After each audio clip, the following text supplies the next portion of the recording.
La poeta gallega Yolanda Castaño ha sido galardonada con el Premio Nacional de Poesía 2023 por su obra Materia, una propuesta poética, doliente, original, radical y feminista. Es lo que ha considerado el jurado de este galardón que otorga el Ministerio de Cultura, que ha definido su obra como vanguardista, evocativa y sensorial. Cuestiona, dicen, el orden establecido en temas como la maternidad, la familia o las costumbres. Muchas veces pulsas dos y si en que le puedo ayudar. Ola, benvidas e benvidos un ano máis a esta nova edición do curso Verbas, Aula de Lingua e Cultura Galegas. Estamos contentísimas de poder estar noutra ocasión aquí con vos para poder levar a lingua e a cultura galegas máis alá das fronteiras de Galicia. Nesta ocasión, a nosa cita será de novo os martes, pero teremos unha edición chea de sorpresas que teredes que ir descubrindo pouco a pouco neste anaco das tardes que imos compartir ao longo destes meses que temos por diante. Hoxe estamos moi contentas non só por presentar o curso, senón tamén porque temos con nós a unha convidada moi especial que nos fai moita ilusión que volva a estar aquí un ano máis e como o curso deste ano xira precisamente alrededor de dous eixos principais como son a poesía galega e as mulleres galegas tamén, pois non podíamos ter mellor anfitrioa que Yolanda Castaño. Yolanda Castaño, que non necesita presentación, pero diremos que é unha das voces máis importantes, máis autorizada e interesante da poesía contemporánea galega, Premio Nacional de Poesía tamén pola súa obra Materia e autora de outros poemarios, de outras obras tamén igual de interesantes que poñen o foco precisamente como esa marca non de Yolanda, poñen o foco nas mulleres, na voz das silenciadas, nas historias que non sempre se contan. E hoxe, Yolanda, queremos darche a benvida, queremos darche as grazas e convidarte a que, por favor, nos leves de paseo, de viaxe por esa gran obra túa que é Materia, polos seus contidos, as túas motivacións e o teu bo facer. Moitísimas grazas, benvida, tes a palabra para contarnos o que consideres. Pois moitas grazas, Noelia, un placer para min estar aquí, grazas tamén a todas as persoas que están do outro lado das pantallas. Ben, pois eu sempre feliz, para min é unha honra poder chegar aquí a esta pantalla da man da poesía, o que máis amo no mundo, e algo que quero pensar que segue a enorgullecernos, o feito de que teñamos unha literatura como é a galega, fundada nunha muller, cuxa figura estandarte é unha muller. Se pensamos na escrita en español, pensamos en Cervantes, na inglesa en Shakespeare, na alemá en Goethe, etcétera, etcétera. Existen moi pouquiñas literaturas do mundo cuxa figura vertebradora, cuxa figura fundacional sexa unha muller, e nós sempre levamos o modelo de Rosalía polo mundo. Penso a veces que para unha rapaza galega é un chisquiño máis doado lanzarse a escribir poesía do que a unha rapaza de calquera outro recanto, e é que os modelos ao final sí que funcionan, o feito de que exista un modelo tan amplo, tan rico e tan proxectivo como é o de Rosalía de Castro é un auténtico luxo para nosoutras. E o certo é que hoxe en día segue a figura e a voz das mulleres tanto nesas cantareiras que se homenaxean nas letras galegas este ano e do que seguro que ides falar moito ao longo deste curso, Noelia, como pois nesa presenza nos premios nacionais de poesía, efectivamente, que a veces pois dan conta da temperatura non, da literatura pois, dun estado como é o Estado español. Como sabes, é o máximo galardón que hai para poetas en España. É un premio que tiña, cando eu tiven a sorte de levalo, tiña 100 anos de historia. O primeiro gañador fora 100 anos antes Rafael Alberti, o segundo Dámaso Alonso, o terceiro Gerardo Diego, así ata o caso desta que vos fala, que foi a 11ª muller en levalo no Estado español. Eso xa tamén daría algunha que outra reflexión, e a cuarta escribindo en galego.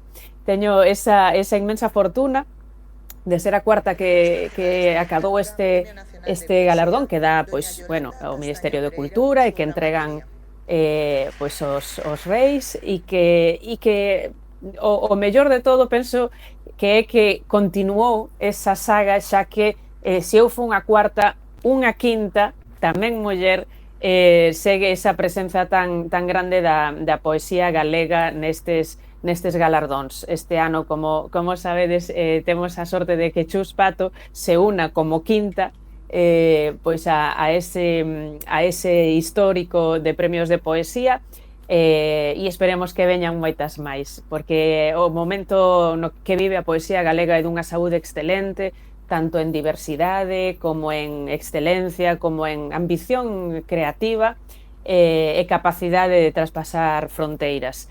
No meu caso, podo contarvos que escribín este libro cando estábamos en pleno confinamento, un momento no que as persoas que nos dedicamos á arte e á cultura non podíamos traballar e eu refuxieime na escrita.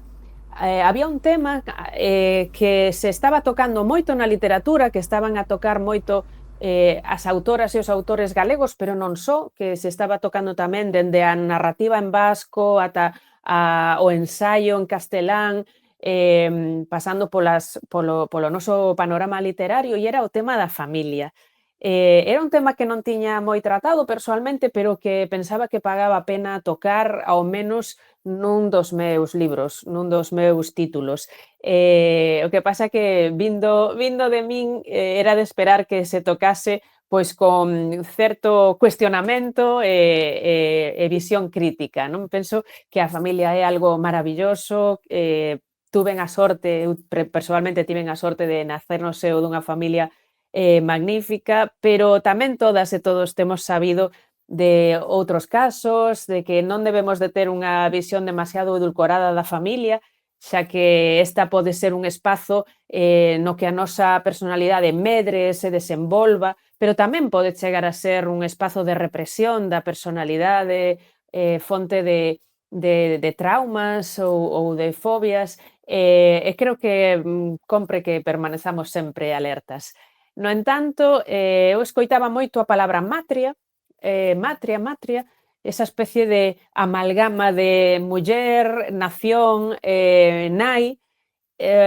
Por acaso, teño que dicir que Matria se titula un filme galego de Álvaro Gago que recomendo moito, que aproveito para recomendar porque é unha película maravillosa, moi recomendable, que paga moito a pena ver. E tamén un poemario en castelán que tamén merece a pena. Pero para min non me acababa de convencer esa fórmula, esa palabra, e quixen introducirlle un E e convertila en materia, xa que eu son así unha persoa máis pragmática, máis matérica, e tamén esa mesma materia me deu a pista para establecer unha estructura en tres partes, como os tres estados da materia: líquido, sólido e gasoso. E é que eu quería falar do tema da familia, pero non circunscribirme só á familia presente, senón que tamén quería botar unha vista atrás e mesmo unha ollada cara ao futuro. Quero dicir que quería analizar un pouquiño a miña estirpe feminina e facer un pouquiño de memoria familiar, persoal e colectiva e sacar algunhas conclusións tamén de aí.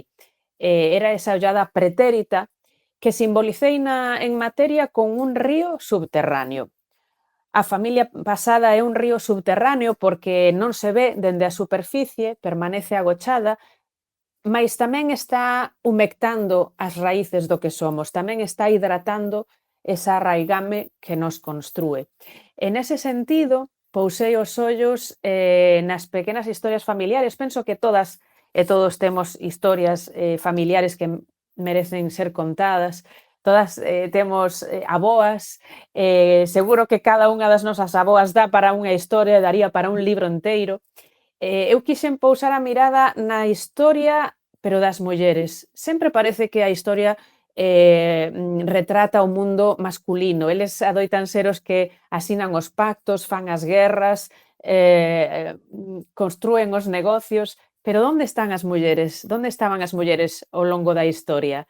Quixen contar unha pequena historia tamén de represión da posguerra que aconteceu no seo da miña familia, protagonizada pola miña avoa Estrella.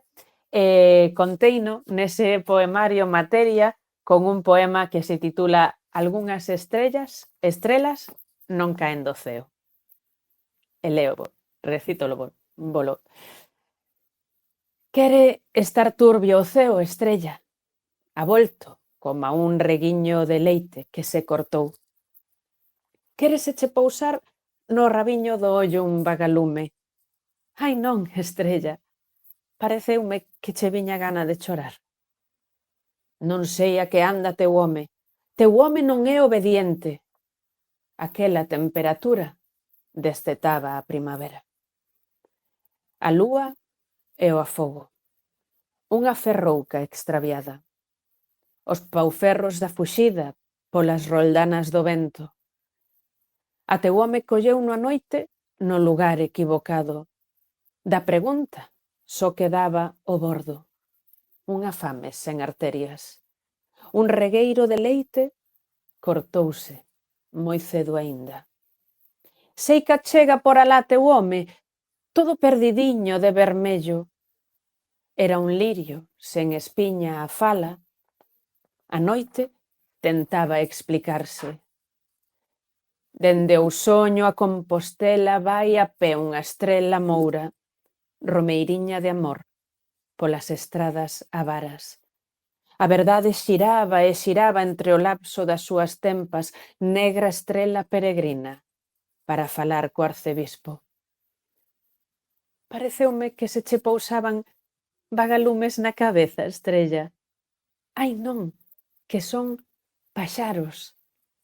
Parecía alancar ao mesmo tempo. As rentes da catedral mariscaban piedade aqueles ollos. Estrella Trillo agarrada a unha nasa fronte a Quiroga. Cada frase desprendíaselle da pel como postelas. Que toda culpa fora estar el no lugar equivocado. E mentres, e un púrpura caendo todo por ela como un ungüento, para que logo digades que a palabra non salva.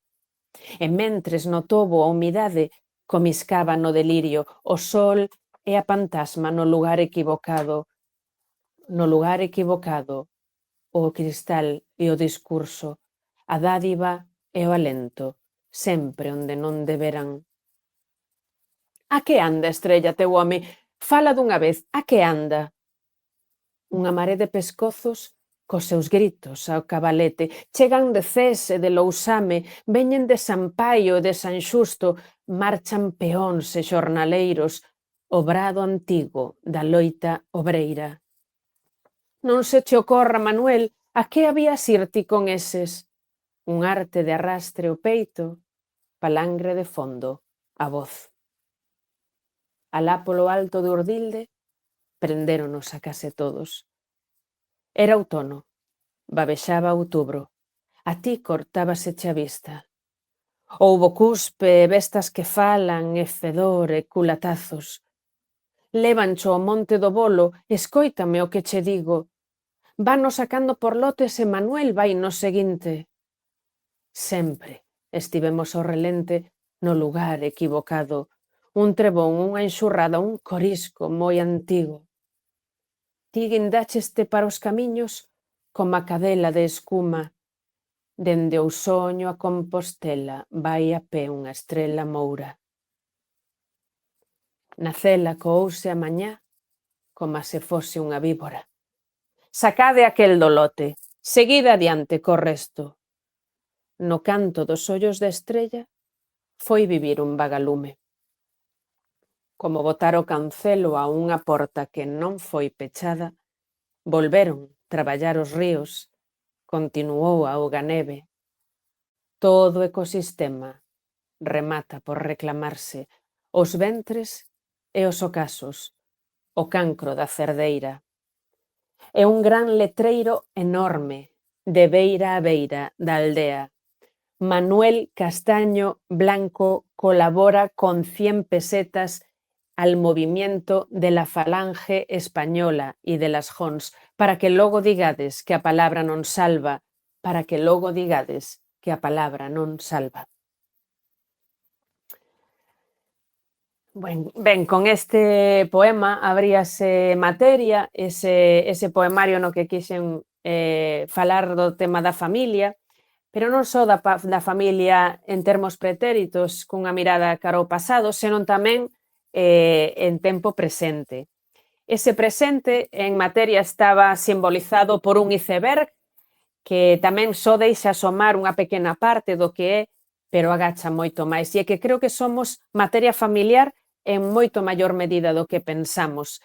Constitúenos a familia en querencias, en filias e fobias, en tendencias, e por iso tamén falei da familia presente, pero nun sentido moi amplo, porque penso que a familia é un concepto tamén en constante transformación. Así que desa segunda parte de materia quixera dicirvos este poema que se titula Miña relación máis longa.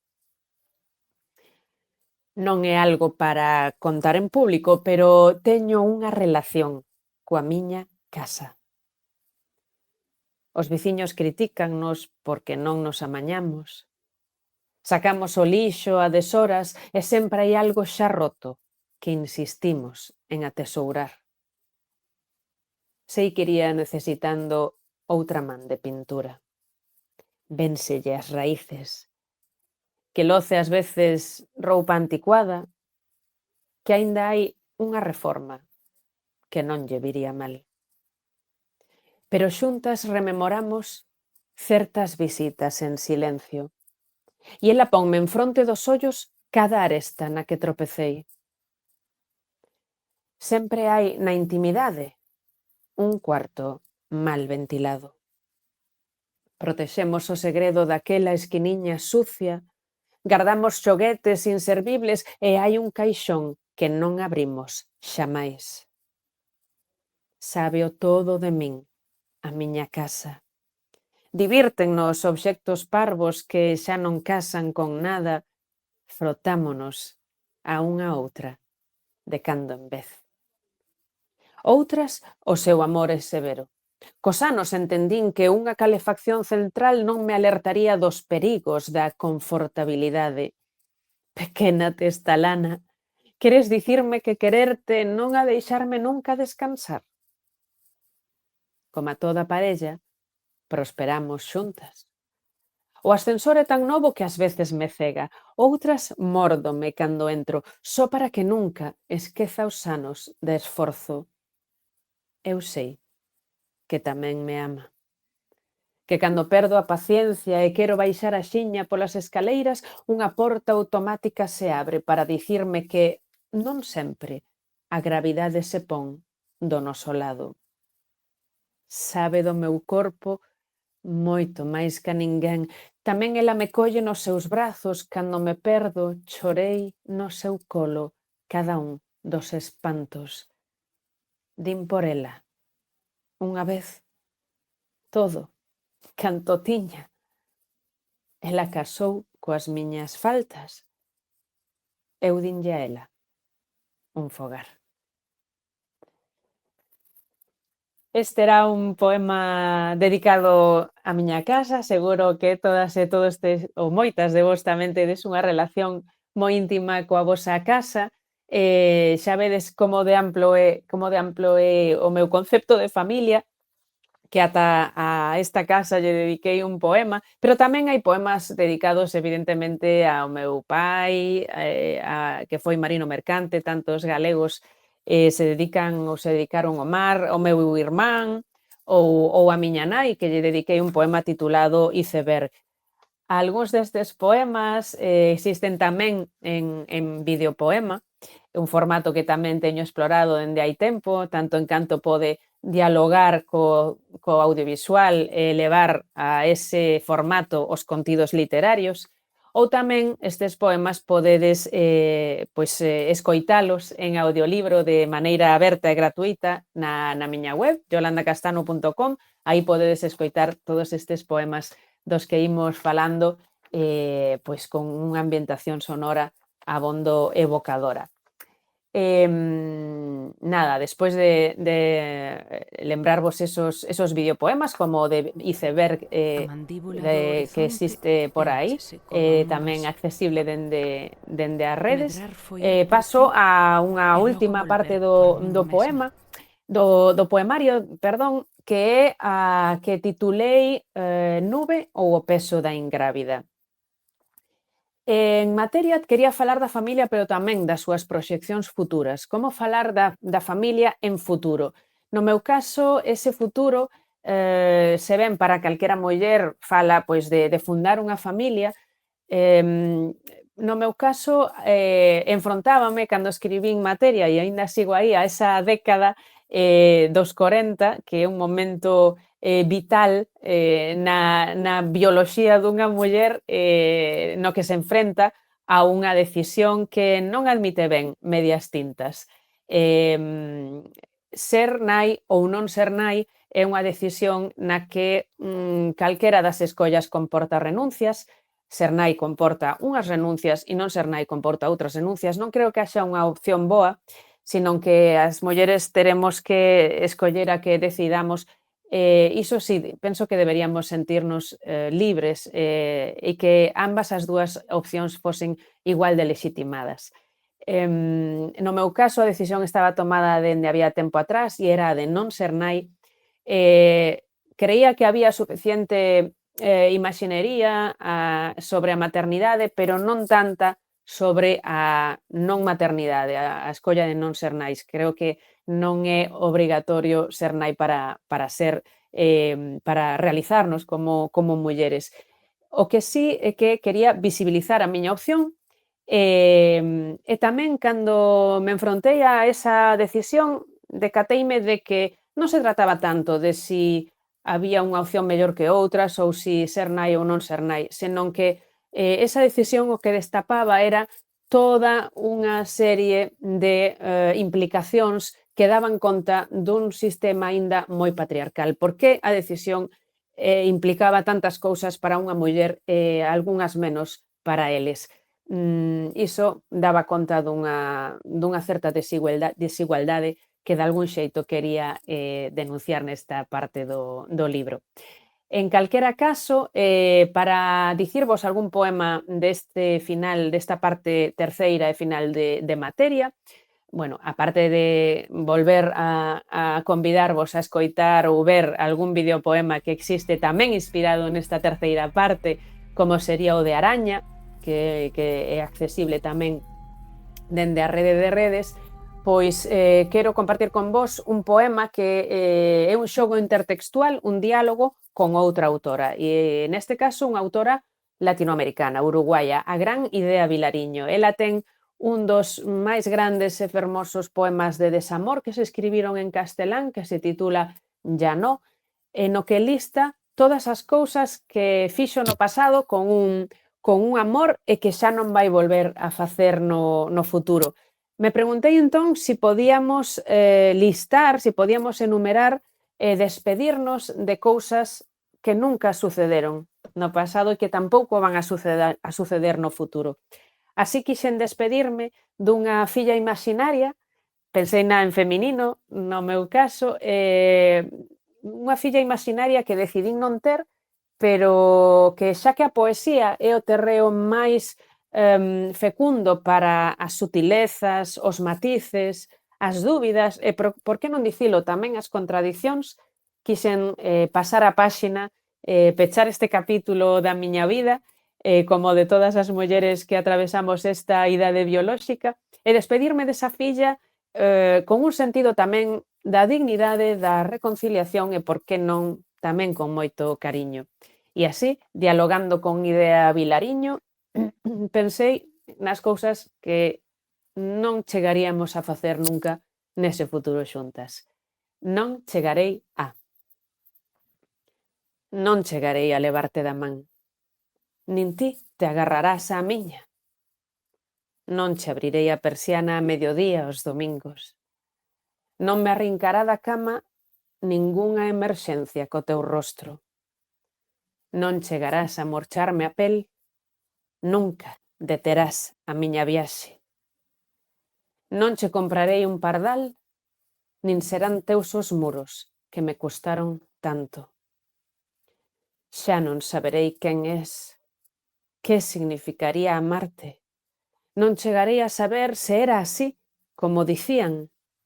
Non adiviñarei que, nin como, nin canto, nunca. Non me sorberás o tempo, ninguén me buscará en ti, non serei máis ca eu para sempre. Xa non te verei facer o que amas tan profundo, non coñecerei os teus fillos bañados polo sol un mes de agosto. Non me sosterás do pescozo, non me apagarás a luz. Ese era un dos poemas de Nube ou O peso da ingrávida. Así como o estado sólido da materia era o corazón presente da familia, na reflexión de cara ao futuro empregaba o estado gasoso, xa que o futuro nunca se pode aprender, nunca se pode apreixar, e así de ingrávido, tamén xogando con ese xogo de palabras da non gravidez, do carácter etéreo do gasoso, reflexionaba sobre todas esas proxeccións de futuro familiar. Así se escribiu este sétimo título do meu camiño nas letras, que me deu pois estas alegrías e que me levaron por pois últimamente neste último ano e medio dende que souben a noticia da concesión, pois por tantos lugares do mundo.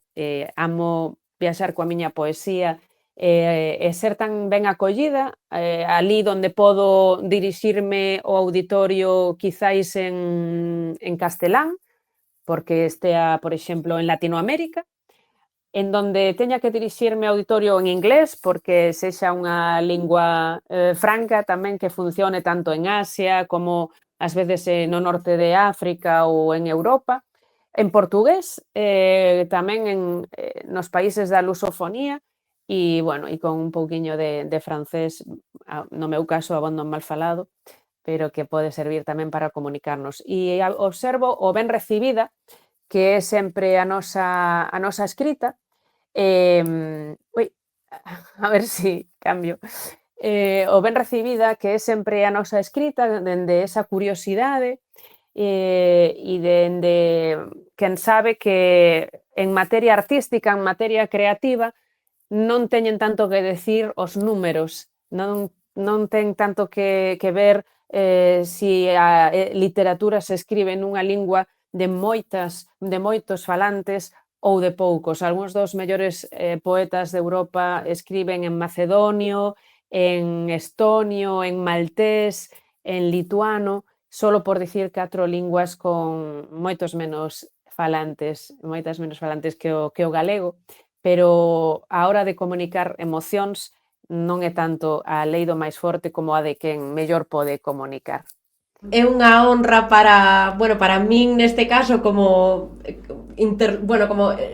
ointe, non, máis directa desta reunión que estamos a ter. É para min unha honra que me leves a través da túa obra que coñecía, pero non coñecía da túa man, que me guíes deste xeito, que nos guíes, non, por extensión a todas as persoas que te escoitamos. E a min encántame moitísimo esa cotidianidade da que falas, non? A través de todos estes elementos tan ben escollidos, desta palabra tan precisa que sempre te caracteriza, poder sentirnos moi identificadas sempre no que dis. Eu tiña aquí varias cousas anotadas, non? Que profundidade a través de cousas tan cotiás e que envolvente para os sentidos escoitarte recitar a túa poesía. Eu recomendo moitísimo que as persoas que nos están escoitando que se pasen pola túa páxina web para que poidan vivir, non, tamén a experiencia doutros poemas narrados por ti, porque non é o mesmo achegarnos o texto, non, dende a nosa perspectiva, que sempre vai a estar cargada, polo tanto, da nosa propia subxectividade, da nosa historia de vida e demais, que nos indiques ti, que nos guíes tan ben e desta maneira tan magistral a través da túa obra.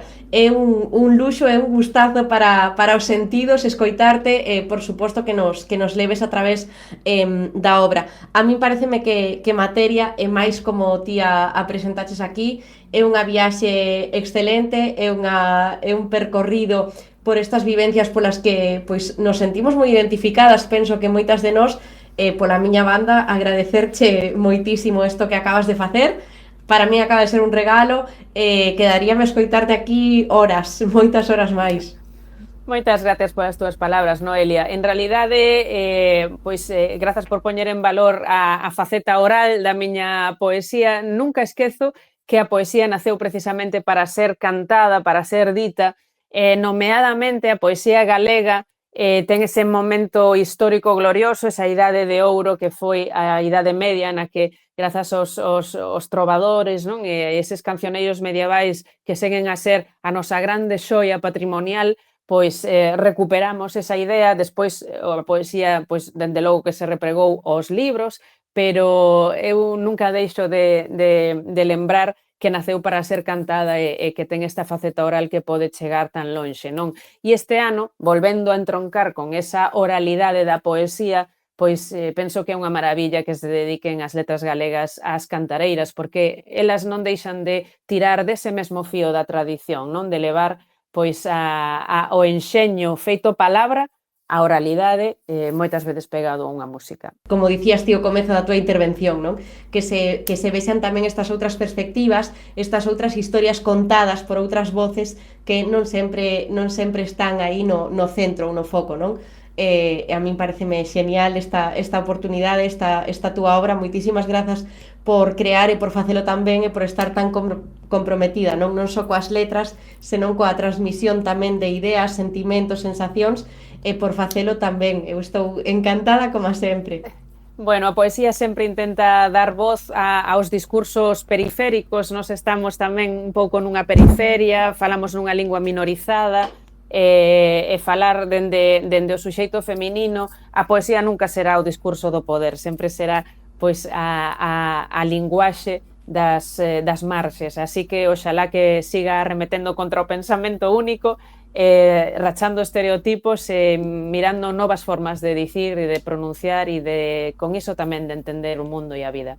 Moitas grazas, Noelia, e grazas a todas e a todos os que nos escoitan. Sen máis, damos paso a esta parte de coloquio, esta última parte desta sesión. Sabedes que tedes aquí a Yolanda para lle facer as preguntas que consideredes oportunas. Aproveitade para falar directamente con ela que nos responda. E vexo que hai moitos saúdos, tamén vos saudamos nos desde aquí, estamos encantadas de que nos acompañedes, e a ver que imos tendo polo chat, que vos parece? Saúdannos dende Pamplona e dignos que claro que é unha maravilla estar aquí de novo, non? Este recuncho do galego, sobre todo que vos dicía, non? Con Yolanda como anfitrioa hoxe e con estas maravillosas obras e poesías que nos trouxeches. Grazas, e moitas grazas a Chus e a toda a xente do Lar Galego e a todos os galegos e galegas de Pamplona, o non vinculados non fai falta o mellor estar ao día das últimas publicacións literarias en galego da hora poética galega, pero bueno, estar en contacto, penso que as que mellor falamos o galego sempre somos as galegas e os galegos, así que non hai mellor maneira de manter viva a lingua que empregando. Animámosvos tamén dende aquí a ese uso activo, non, do idioma. Sei que ás veces para vos é máis complicado, pero sempre hai eses espazos como estas tardes aquí para poñer en práctica estes coñecementos. Dignos, Claudia, dinche, que fermoso escoitarte recitar en galego, Yolanda, nesta tarde Casa Autonal de Buenos Aires, lonxe pero preto.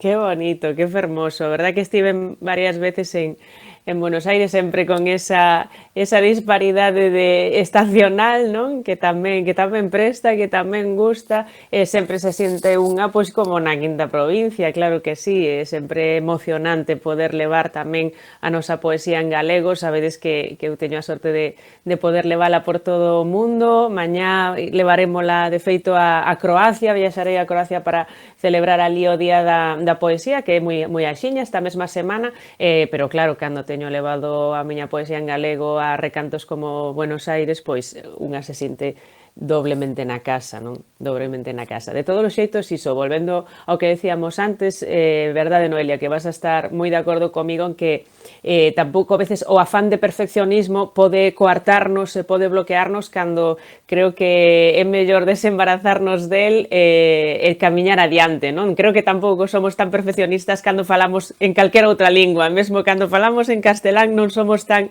como se fósemos recén saídas da Real Academia de la Lingua Española, nin cando vamos a países nos que nos vemos na obriga de falar o mellor en inglés ou improvisar outras linguas, temos ese afán de perfeccionismo capaz de bloquearnos, non? O conto é tirar adiante.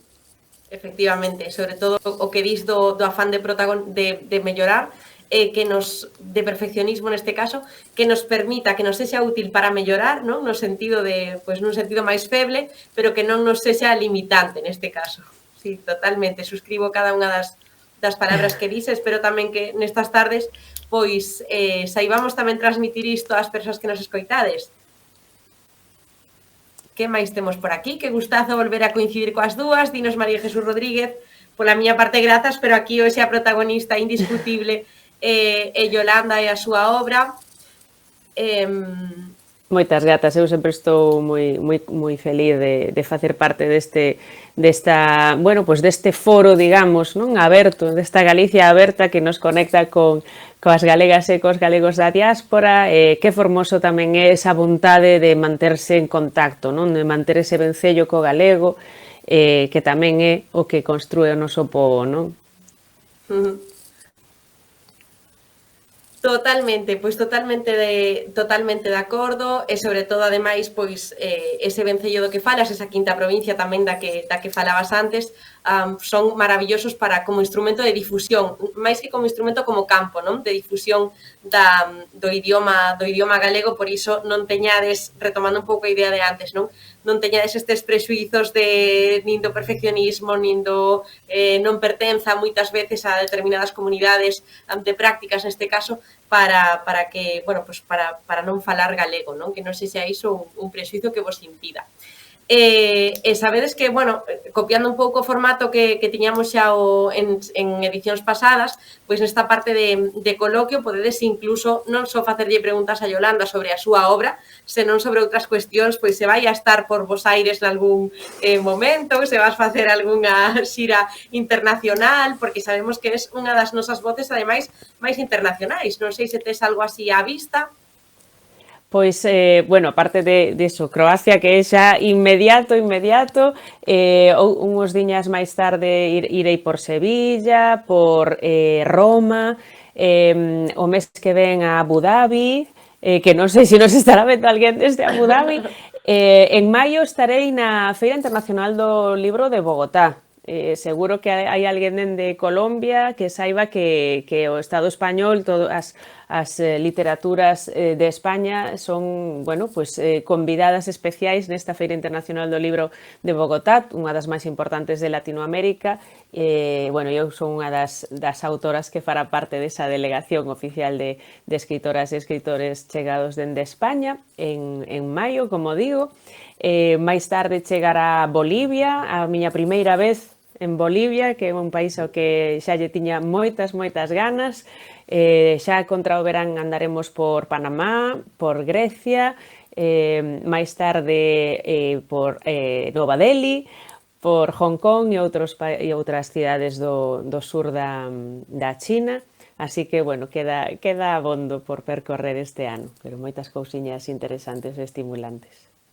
Case nada, porque dicías na parte anterior, non, da sesión, dicías que a poesía galega goza de moi boa saúde, pero tremenda boa saúde, sí que é verdade que ti es un expoñente pois fantástico e importantísimo, non? Entón, é certo que, pois, fíxate, estás en sitios moi diversos, espallas a cultura e a lingua galegas pois por todo o mundo, non? Pero isto tamén é un síntoma, non, da boa saúde da que falabas da poesía galega e da boa calidade das nosas poetisas neste caso, das nosas autoras. É tremendo todas os lugares que dis que vas visitar. Sería pois maravilloso que coincidiras con algunha destas persoas por aí, máis alá das fronteiras de Galicia, non?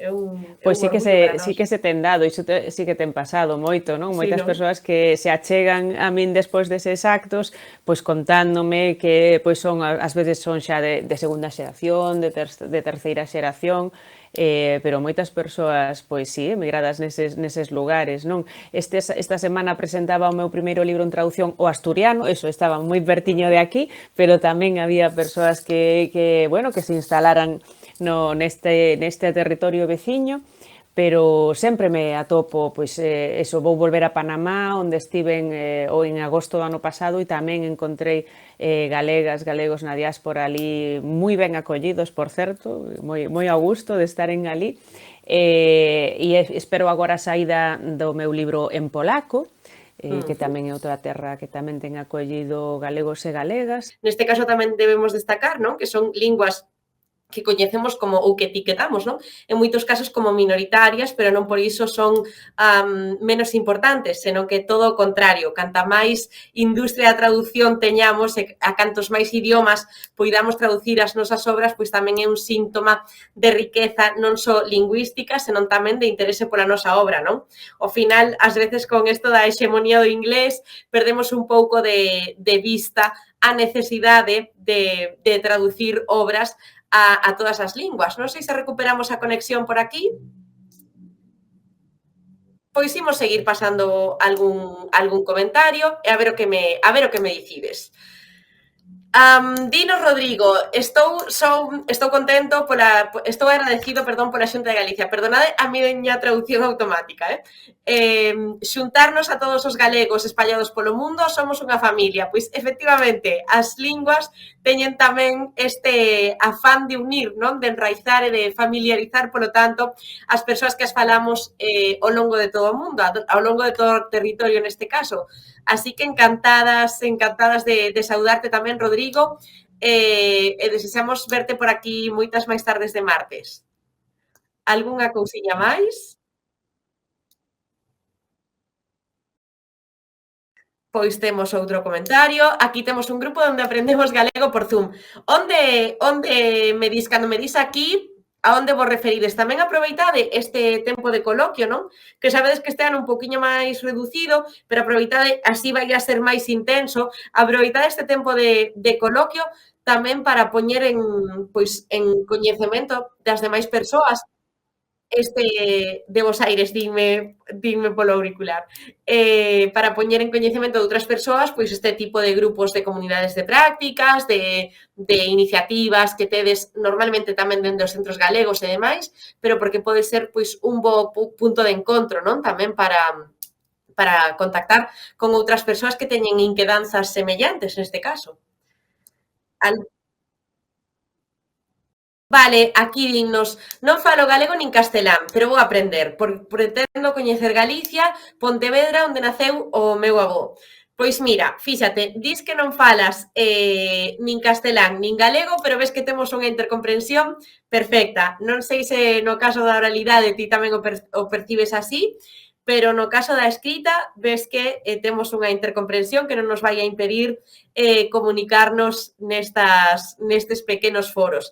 Así que, por suposto, que a primeira barreira que hai que derribar de algún xeito para empezar a falar outra lingua é a querenza por interesarse por ela e por coñecela e demais, así que estás na liña correcta, se mo permitides. Dignos tamén. Argentina viviendo hace poquito en Pontevedra, aprendiendo, grazas. Así que temos unha retornada, non? En realidade, estas historias tamén que nos contades sempre, pois tamén nos gustan un montón, sobre todo cando vindes de visita ou vindes a vivir definitivamente para aquí. Preguntaríache que onde se vive mellor, non? Pero igual aínda é un pouco igual aínda é unha pregunta un pouco arriscada para alguén que acaba de deixar un lugar no que probablemente viviu moito tempo. Espero que te sintas polo menos como na casa. Algunha cousa máis? Perdón, pero como utilizamos el edes en las palabras? Non sei exactamente a que te refires, Marcos. Igual son eu que estou un pouco espesa, pero igual podes poñerme algún exemplo e así podemos resolvelo. Se non é na sesión de hoxe, igual na seguinte, vale? Vale, e dinos, Marcos, relacionado coa pregunta que lanzaba antes. Vostedes, ustedes, vosotras. Vale, agora entendín perfectamente, Marcos, moitas grazas polo contexto. Digamos que aquí na cotidianeidade, é dicir, no galego do día a día, no galego estándar, se queres, o que no galego nos usos populares, digamos. O que facemos é tratar a todas as persoas de ti, sobre todo cando son iguais. Sí que é certo que cando temos un tratamento de autoridade, por exemplo, cando temos unha persoa maior ou cando temos moitas veces unha figura de autoridade nunha escala xerárquica superior á nosa, como pode ser o trato que temos moitas veces con persoal médico, por exemplo, aí, ou ás veces con profesorado incluso, aí o que adoitamos facer é tratar de vostede. Entón, teríamos esas dúas formas de tratamento, que sería a de ti e a de vostede. Unha ten, pois, marca unha distancia maior, non? Que sería ese tratamento de vostede, marca unha distancia interpersoal moito máis grande que o ti, e o ti está indicado sobre todo para situacións pois máis da vida cotiá, para a xente coa que estamos máis habituadas a falar, coa xente coa que estamos máis cercanas, normalmente. Sí que é certo que o debir sociolingüístico e dos usos, neste caso, do ti e do vostede, indícanos que cada vez se emprega moito menos o vostede, non? Ese tratamento de cortesía que cada vez se está empregando menos. Probablemente, pois, isto é unha tendencia, non? Que segue a alza, que segue a elevarse nos usos, pois probablemente ese uso de vostede acabará por desaparecer. Sí que é certo que isto ocorre no caso do galego. Pode copiarse esta mesma casuística, pode copiarse o caso do castelán, pero hai excepcións, por exemplo, no español das Illas Canarias, sí que hai tratamento de vostede pois moito máis parecido ao que se fai en Latinoamérica en moitos casos. Non sei se resolvín a túa cuestión. Non sei se hai máis preguntas. Se tedes algunha cuestión máis por aquí, pois tamén será benvida. Pola miña parte, dicirvos que, igual que xa fixemos en edicións anteriores, aínda que este ano vedes que temos un formato máis innovador, diferente, e que temos pois moitas novidades, como vos dicía ao comezo, aínda que teñamos pois moitas novas e moitos cambios tamén, pois imos intentar cubrir todas esas dúbidas, esas inquedanzas que vos tedes relacionadas co idioma, imos intentar pois cubrilas aquí, non? A parte da parte máis teórica, que xa veredes que este ano pois é moi diferente, é pois un formato innovador. A parte desa parte máis teórica, sempre deixaremos un espazo importante, importantísimo, central, polo tanto, para o coñecemento da lingua e a difusión e tamén para motivarvos de alguna forma a utilización da lingua galega. Temos algunha cousa máis por aquí? Non sei se... Vale, sí. Para min é moi importante poder escoitarvos para non perder a oportunidade de falar na nosa lingua.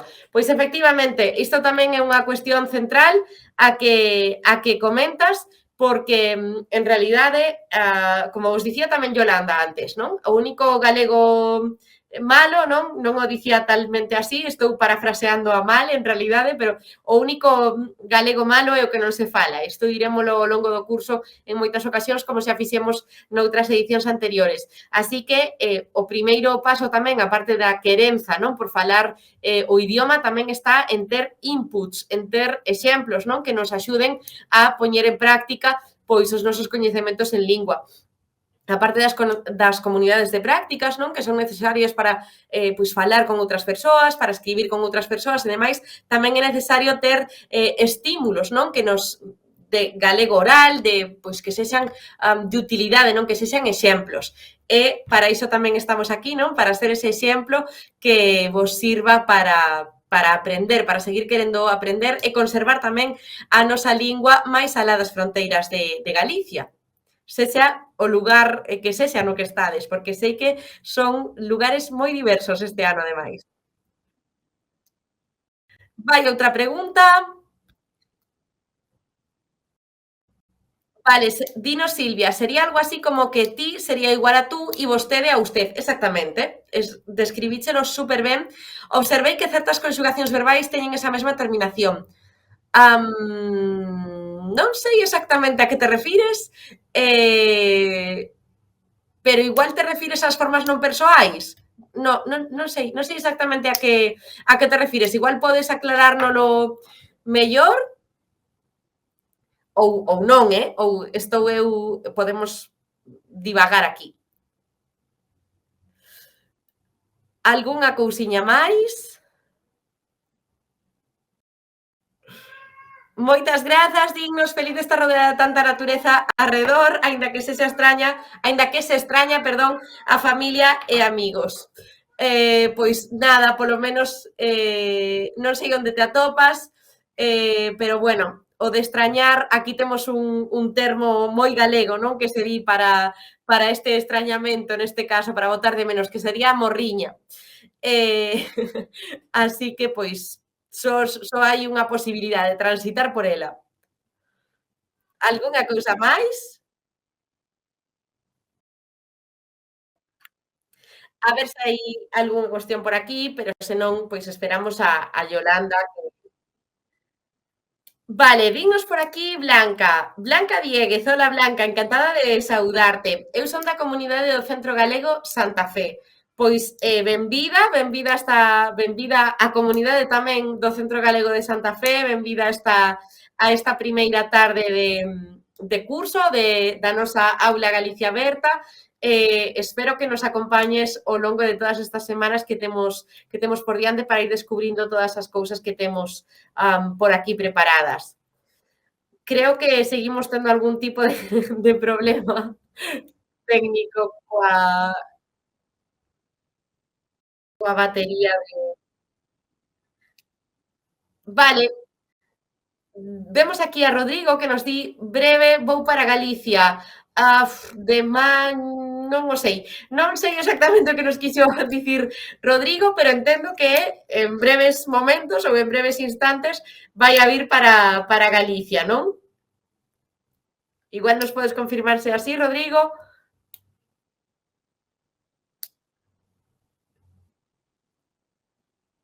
A ver, algunha cousa máis que temos por aquí.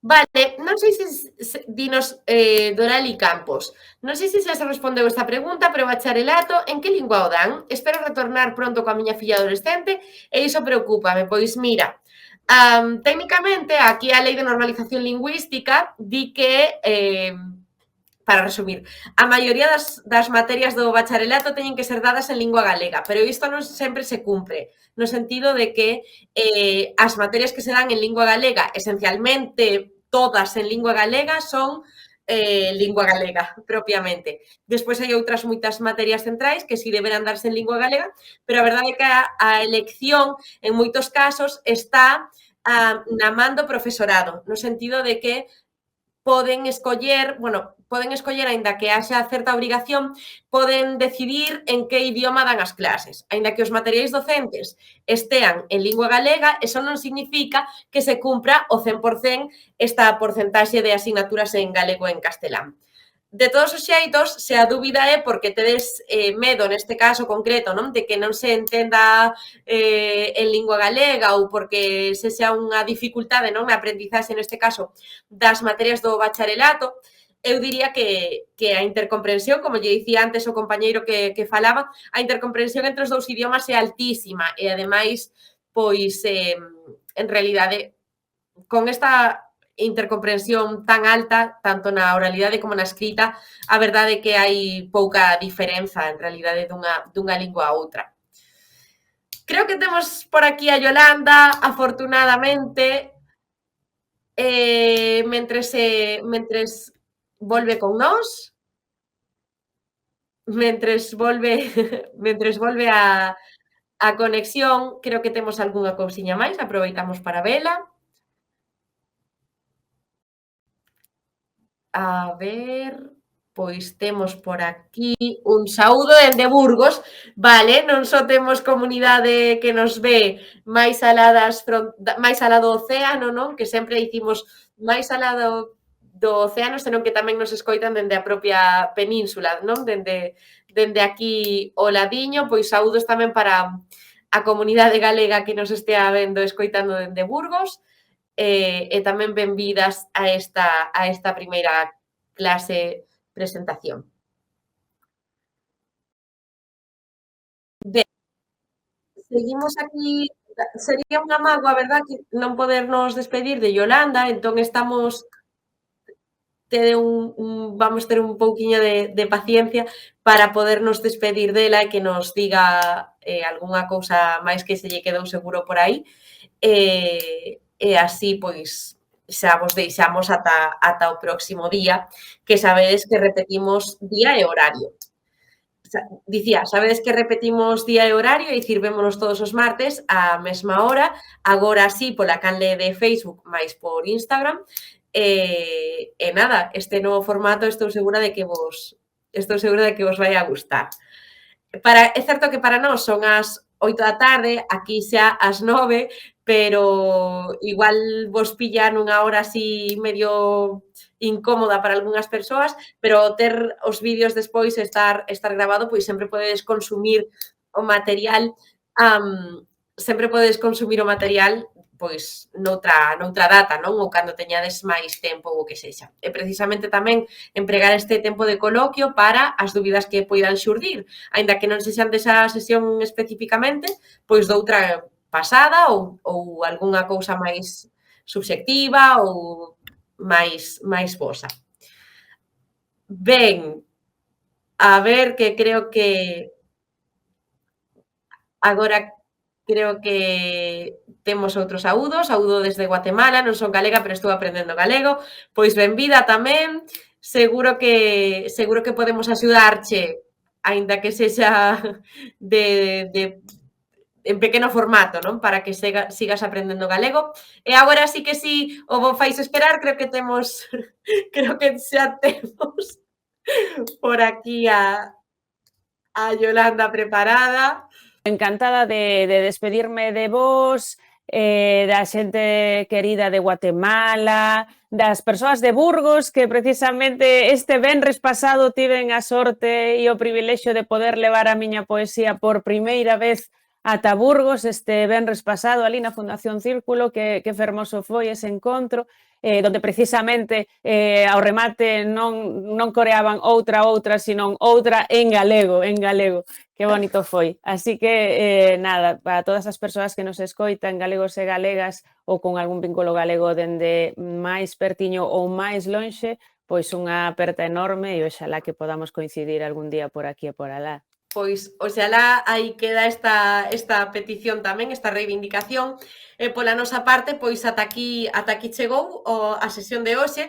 Moitas grazas a ti, Yolanda, é un placer sempre contar contigo, falar contigo, conversar, e que nos contes a túa vida como creadora, non? E como divulgadora tamén da túa fantástica obra, así que creo que pasamos un ratiño moi ameno.